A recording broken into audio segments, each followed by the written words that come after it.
तो class 6 physics chapter 3 force का ये पार्ट 2 होने वाला है। एक्चुअली पार्ट 1 जो है वो ऑलरेडी चैनल पे अपलोड हो गई, जहाँ पे हमने सारा इंट्रोडक्शन और जो फोर्सेस का जो टाइप्स था वो सारा हमने कंप्लीट कर लिया है।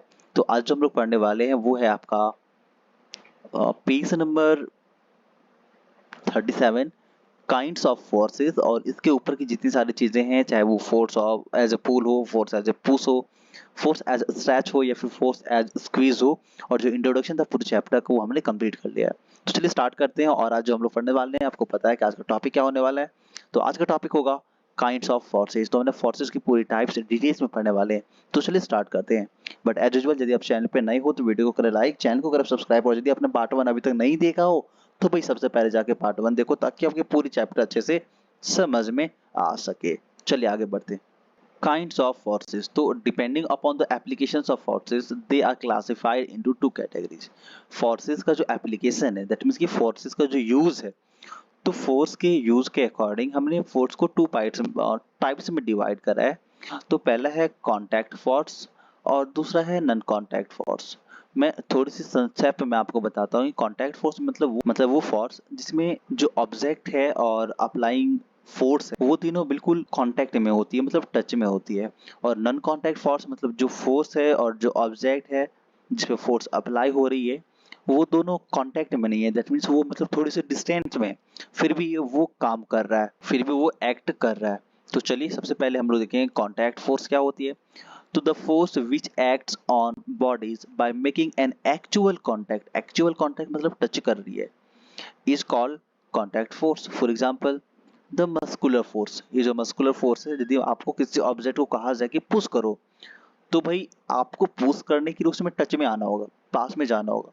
चाहे आप किसी ऑब्जेक्ट, डंडा ले सकते हो, रस्सी ले सकते हो, या फिर खुद अपने हाथों से पुश करो। मतलब ये हुआ कि आपको उसके कांटेक्ट में जाना ही होगा, चाहे जैसे जाओ, इनडायरेक्टली या फिर डायरेक्टली। तो ये हो गया आपका कांटेक्ट फोर्स। और कांटेक्ट फोर्स का फर्स्ट एग्जांपल है आपका मस्कुलर फोर्स। एग्जांपल में देख सकते हो, चाहे आपको पुश करनी हो या अपनी तरफ पुल करना हो, आपको फोर्स अप्लाई करनी होगी कांटेक्ट में जाकर के।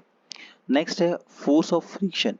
फोर्स ऑफ फ्रिक्शन भी एक आपका कांटेक्ट फोर्स है, और जिसे हम लोग फ्रिक्शनल फोर्स भी कहते हैं। तो फ्रिक्शनल फोर्स और फोर्स ऑफ फ्रिक्शन बेसिकली क्या होता है, ये फोर्स तब अप्लाई होती है जब surface of a body in contact with, जब जो बॉडी जिस पे फोर्स अप्लाई करनी हो वो सरफेस के कांटेक्ट में हो, और ये एक्ट करता है in a direction opposite to the direction in which the body is moved on the surface.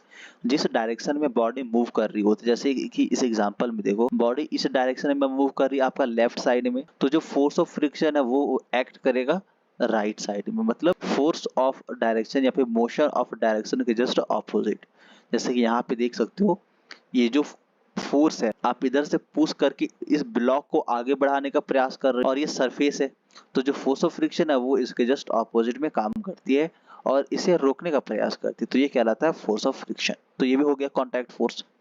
Next है फोर्स ऑफ टेंशन। इस टेंशन में क्या होता है कि जब कोई स्ट्रिंग, मतलब कोई स्प्रिंग वगैरह हो, ऊपर में कहीं फिक्स कर दिया गया हो, कहीं पे किसी में बांध करके, और उसके नीचे जब आप लोड डाल देते हो ना बांध के, तो इस स्ट्रिंग में टेंशन आ जाती है। मतलब ऐसे ऐसे जिस भी तरह ये ओरिजिनल स्टेट में था, लेकिन अब उसमें एक खिंचाव आ गया है, स्ट्रेच आ गया है।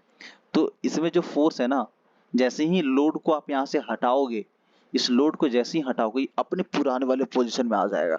तो ये जो फोर्स ऑफ टेंशन है किसी स्ट्रिंग में, जब उसमें लोड को सस्पेंड करा जाता है, तो ये कहलाता है फोर्स ऑफ टेंशन, और ये भी आपका कांटेक्ट फोर्स का ही एग्जांपल। नेक्स्ट है force of reaction normal to the surface when a body is placed on a surface. जब किसी बॉडी को हम लोग किसी ऑब्जेक्ट पे रख देते, तो यहाँ पे काम करता है फोर्स ऑफ रिएक्शन। जब कोई हैवी ऑब्जेक्ट को नीचे आप रख देते हो ना, तो नीचे से उसमें फोर्स हमेशा अप्लाई हो रही होती है।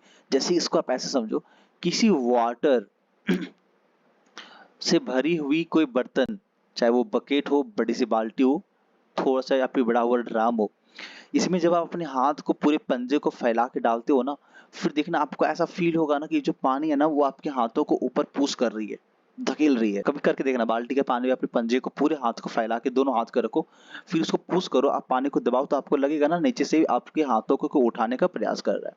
तो उसी तरह से जब आप कोई हैवी ऑब्जेक्ट को जमीन पे भी रखते हो ना, तो वहां पे फोर्स ऑफ रिएक्शन वर्क करती है। चलो नेक्स्ट है आपका नॉन कॉन्टैक्ट फोर्स। तो फर्स्ट जो आपका कॉन्टैक्ट फोर्स था उसमें आपने सी और डी 4 तरह के एग्जाम्पल देखे, और अब हम लोग नॉन कॉन्टैक्ट फोर्स देखेंगे और इसमें भी करीब आपके तो 3 एग्जाम्पल दिए हुए। तो चलिए नॉन कॉन्टैक्ट फोर्स को भी देख लेते हैं। तो नॉन कॉन्टैक्ट फोर्स क्या होती है? वो फोर्स जो एक्ट करती है किसी बॉडी पर बिना कॉन्टैक्ट में आए।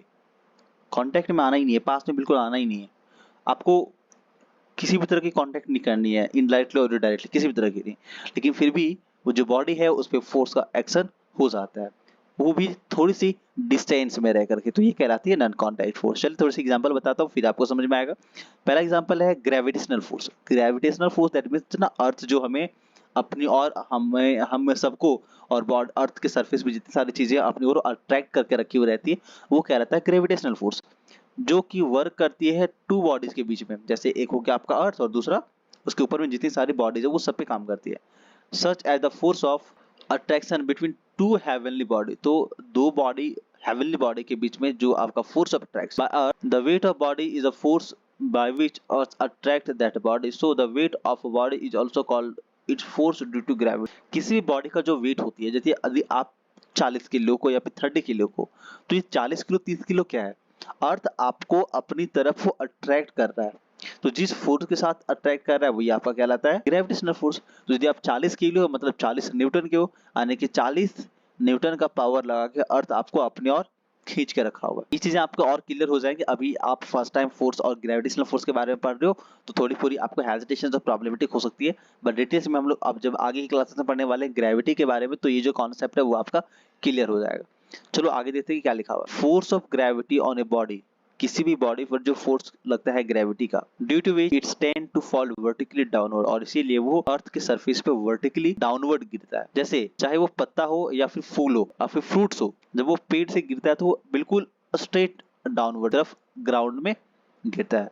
वाटर जब कभी रिवर में फ्लो होती है तो वो हमेशा डाउनवर्ड फ्लो होती है, यानी कि ऊपर ऊंचाई से नीचे वाले जगह पे बहती है। जब किसी बॉल को ऊपर फेंका जाता है तो वो बिल्कुल नीचे की ओर आता है, direct return back on the ground are सब example of motion due to gravitational force. यदि आप बॉल को ऊपर फेंकते तो वो ऑटोमेटिकली नीचे आ रहा है, क्यों आ रहा है?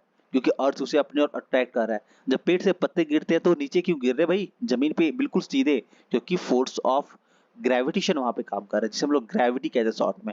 जब कभी पेड़ से कुछ पके हुए आम तो पके हुए कुछ दूसरे फ्रूट्स गिरते हैं ना, तो अचानक से नीचे गिर जाता है भाई, क्यों? क्योंकि वहां पे force of friction sorry force of gravitation काम कर रही होती है। और यदि कभी आप झरने से ऊंचे स्थान से कूद देते हो, जंप लगाते हो, तो भी आप नीचे आते हो।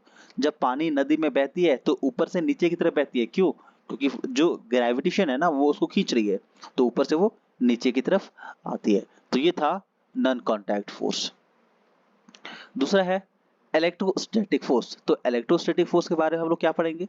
तो इलेक्ट्रोस्टैटिक फोर्स भी एक आपका नॉन कॉन्टैक्ट फोर्स है, जो किसी दो चार्ज बॉडीज के बीच में काम करती है। ध्यान से समझना, जो नॉन कॉन्टैक्ट फोर्स होती है जिसका एग्जांपल मैंने आपको इलेक्ट्रोस्टैटिक फोर्स बताया, ये क्या करती है? दो बॉडी के बीच में वर्क करती है जो थोड़ी सी डिस्टेंस में हो लेकिन वो चार्ज बॉडीज हो। चलिए देखते हैं, थोड़ी सी समझते हैं एग्जांपल के साथ। और ये इलेक्ट्रोस्टैटिक फोर्स करती क्या है? तो ये डिस्टेंस में रह करके आइदर रिपेल करती है टू बॉडीज को या फिर अट्रैक्ट करती है। टू बॉडीज को अपनी ओर अट्रैक्ट करेगी या फिर अपनी ओर से दूर करेगी। जब अनलाइक चार्जेस अट्रैक्ट करती है, जब ऑपोजिट चार्जेस जैसे मान लो एक नेगेटिव और एक पॉजिटिव, तो अनलाइक चार्जेस होगा तो अट्रैक्ट करेगा, और यदि लाइक चार्जेस होगा मतलब नेगेटिव नेगेटिव और पॉजिटिव पॉजिटिव, तो क्या करेगा? ये बेसिकली रिपेल करेगा। रिपेल करना मतलब वो अपने से दूर भागा, वो एक दूसरे को देखना ही नहीं चाहे। चलिए मैं आपको एग्जांपल से समझाता हूं। एक प्लास्टिक की कॉम्ब लेनी है, कॉम्ब मतलब कंघा लेनी, कंघी लेनी है, और उसे अपने बालों में ड्राई हेयर में, जिसमें ऑयल वगैरह आप अपने बालों में नहीं लगाए हुए रहते, तब अपने हेयर में उसे 4-5 बार 2-3 बार तो बोलो मुश्किल से 20-30 सेकंड तक उसे बालों में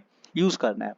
और उसके बाद आप देखना कि उस कंघे में छोटे छोटे पेपर के टुकड़े होंगे ना, तो वो उसमें चिपक जाएंगे। इवन आप अपने बालों को ही ध्यान से देखना तो आपके बाल ना कंघी की ओर अट्रैक्ट हो जाती है। मिरर में खड़े होकर सामने से देखना, आपको फील होगा। ये है आपका electrostatic force. We find that bits of paper begin to move towards the comb. यदि आप छोटे छोटे पेपर के टुकड़े को रखे हुए ना, तो जो पेपर के टुकड़े छोटे छोटे वो कंघे में अट्रैक्ट हो जाएगा, because of electrostatic force of traction between unlike charge. क्योंकि कंघे को जब आप यूज करते हो तो उसमें नेगेटिव चार्जेस और जो पेपर के टुकड़े वहां पे पॉजिटिव चार्जेस है, और वो जब दोनों आपस में टकराते हैं, आपस में आते हैं, तो क्या होता है, फोर्स ऑफ अट्रैक्शन क्रिएट होता है और वो उसे अपने ओर अट्रैक्ट कर लेता है। नेक्स्ट एंड थर्ड जो आपका नॉन कॉन्टैक्ट फोर्स का टाइप है वो है आपका मैग्नेटिक फोर्स। और मैग्नेटिक फोर्स भी काम करती है अट्रैक्शन और रिपल्सन का। ये अट्रैक्ट तब करती है जब दो मैग्नेट के जो लाइक पोल हो, और मैग्नेटिक फोर्स अट्रैक्ट कब करती है, जब अनलाइक पोल्स आपस में कांटेक्ट में आएंगे, मतलब पास में आने का प्रयास करेगा तो उसे अट्रैक्ट कर लेगा, और यदि लाइक पोल्स पास में आने का प्रयास करेगा तो इसे क्या करेगा, रिपेल करेगा।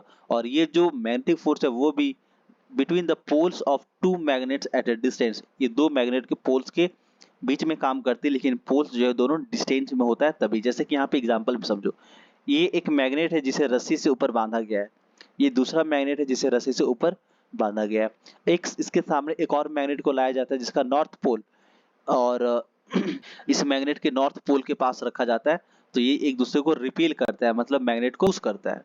लेकिन जैसे ही एक मैग्नेट का नॉर्थ पोल और दूसरा मैग्नेट का साउथ पोल को पास में लाया जाता है तो वो इसे अट्रैक्ट करती है। आप अपने इसी बुक के लास्ट चैप्टर पढ़ते हो मैग्नेट के बारे में, मैग्नेटिज्म एक चैप्टर है क्लास 6 में, वहां पे मैग्नेट के बारे में डिटेल्स में पढ़ते हो कि जितने सारे मैग्नेट होती है ना उसमें दो पोल होती है, नॉर्थ पोल और साउथ पोल। यदि साउथ पोल कांटेक्ट में आएगा तो उसे रिपेल करेगा, नॉर्थ पोल और नॉर्थ पोल साउथ बिल्कुल पास में आएगा तो उसे भी रिपेल करेगा। लेकिन नॉर्थ पोल और साउथ पोल यदि अपोजिट पोल पास में आएगा तो उसे अट्रैक्ट करेगा। तो ये जो फोर्स है ना इसे कहते हैं हम लोग मैग्नेटिक फोर्स, और ये काम करती है मैग्नेट्स में ओनली। चलिए, तो ये जो टाइप्स ऑफ फोर्सेस था वो सारा कंप्लीट हो गया। अब हम लोग डू यू नो पढ़ेंगे। ये काफी इंफॉर्मेटिव चीजें होती हैं जो भी आपके बॉक्सेस में इस तरह से लिखी रहती है ना, तो काफी मजेदार और इंपॉर्टेंट चीज लिखी हुई रहती है। चलो पढ़ते हैं पहला वाला। क्या कहता है कि gravitational force is always attractive, gravitational force हमेशा अट्रैक्टिव होती है, while the electrostatics and negative forces can be attractive as well as repulsive। देखो क्या बहुत बड़ी सी बात कह रही है, जो ग्रेविटेशनल फोर्स है नाम में इसका स्पेलिंग चाहे जितनी बड़ी हो, बट ये काम सिर्फ एक करता है, क्या, ये सिर्फ अट्रैक्ट कर सकता है, रिपेल नहीं। चीजों को अपनी तरफ ला सकता है बट अपनी तरफ आई हुई चीजों को बाहर नहीं भेज सकता। जबकि इलेक्ट्रोस्टैटिक फोर्स और मैग्नेटिक फोर्स ये चीजों को अपनी तरफ अट्रैक्ट भी करती है और रिपेल भी करती है। दूसरा पॉइंट है कि the magnitude of non contact force, non contact force का मैग्नीट्यूड यानी कि उसका जो पावर और स्ट्रेंथ है वो डिपेंड करता है डिस्टेंस पे। यदि डिस्टेंस ज्यादा होगा तो फोर्स कम होगा, डिस्टेंस बिल्कुल पास में होगा कम होगा तो जो फोर्स है ना नॉन कांटेक्ट फोर्स का वो ज्यादा पावरफुल होगा। When distance of separation is double, और यदि आप डिस्टेंस को डबल कर देते हो तो जो उसका मैग्नीट्यूड है ना वो बिल्कुल 1/4 हो जाता है। 1/4 कहने का मतलब उसका जो स्ट्रेंथ है वो आधा का आधा हो जाता है। चलिए नेक्स्ट, अब हम लोग का जो हमारा नेक्स्ट टॉपिक है वो है आपका फोर्स ऑफ फ्रिक्शन। वीडियो काफी लंबी हो सकती है इसलिए हम लोग जो फोर्स ऑफ फ्रिक्शन है वो नेक्स्ट पार्ट में कंप्लीट करने का प्रयास करेंगे। तो चलिए आज की इस वीडियो में बस इतना ही। वीडियो पसंद आए तो वीडियो को करें लाइक, पसंद ना भी आए तो भी आप वीडियो को लाइक करो ताकि मैं आपके लिए और भी इस तरह के इंटरेस्टिंग वीडियोस लाने का प्रयास करूंगा। तो गाइस मिलते हैं नेक्स्ट और इंटरेस्टिंग वीडियो में, तब तक के लिए जय हिंद जय भारत।